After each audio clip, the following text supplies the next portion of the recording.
বন্ধুরা, আজকে তোমাদের জন্য নিয়ে এসেছি আমি আমার স্পেশাল সস রেসিপি দেখানো বাচ্চানো ফ্রি।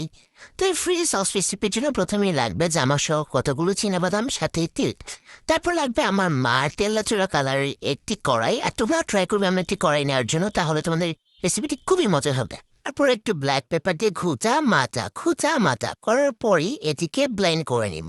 খুব সুন্দর করে ব্লেন্ড করার পর এখানে নিয়ে এসেছি টমেটো, তারপর কাঁচামরিচ, পেঁয়াজ আর ধনিয়ার পাতা। তারপর আবার আমি আমার মার এই ঐতিহাসিক কড়াইতে কিছুটা পরিমাণে তেল, তারপর পেঁয়াজ কুচি, কাঁচামরিচ কুচি দিয়ে, তারপর 1 চামচ আদা বাটা, সামান্য পরিমাণ রসুন বাটা দিয়ে খুচা মাচা ভালো করে খুচা মাচা করবো। তারপর কিছুটা পরিমাণে আমি মরিচের গুঁড়ো 1/2 চা চামচ, জিরার গুঁড়ো 1/2 চা চামচ, ধনিয়ার গুঁড়ো, সাথে সামান্য পরিমাণে একটু হলুদ, লবণ, তারপর দিয়ে দিব সে টমেটো। তারপর পানি দিয়ে ঢেকে রাখবো কিছুক্ষণ।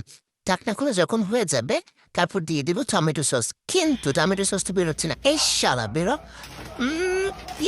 অনেক কষ্ট ফাইনালি বের হয়েছে। তারপর দিয়ে দিব সেই ঐতিহাসিক বাদাম অ্যান্ড একটু ধনিয়া পাতা দিয়ে খোঁচা মাথা একদম পারফেক্ট যখন হয়ে যাবে, আমি একটু পানি দিয়ে ঢেকে রাখবো আরো কিছুক্ষণ। তারপর দেখো, লুক অ্যাট দিস, পুরো পারফেক্ট হয়েছে। কিছুটা রেস্টে রাখার পরে তারপর আমি এটাকে ব্লেন্ড করতে দিয়ে দেবেন। ব্লেন্ড করার জন্য আমি আবার আমার মাকে ডেকে নিয়ে আসছি, কারণ আমি পারি না, আমি এটা আদাইয়া। তারপর কি আমি কাজ করবো এমন হবে না, সেটা তো হতেই পারে না। তারপর এখানে নিয়ে নিয়েছি ধনিয়া পাতা, কাঁচামরিচ, রসুন। তারপর এটাকেও ব্লেন্ড করবো। ব্লেন্ড করা হয়ে গেলে আমি এখানে পরিমাণ মতো টক দই দিয়ে দিব। আর এই টক দইটা দেওয়ার পরে এত বেশি পারফেক্ট হয়। অ্যান্ড এটা ফাইনাল লুক দেখো। তারপর আমি এটাকে ঢেলে নিব। ঢেলে নেওয়ার পরে এখানে বিট লবণ দিব, কিন্তু বিট লবণও বের হচ্ছে না। এই শালা চৌলাকাকে হাইসা, এই এই তো কোনো মতে বের হয়েছে একটু। তারপর আমি এখানে জিরা গুঁড়ি দিয়ে দিব। আর এটা একদম পারফেক্ট, আর এটা বেস্ট। আমার কাছে এটা খুবই ভালো লাগে। তার কুচ্ছা কালা একটি কড়াইয়ের ভিতরে পরিমাণ মতো তেল গরম হতে দিয়ে দিবেন, আর এখানে চিলি ফ্লেক্স আর সাদা তেল দিয়ে নেবেন।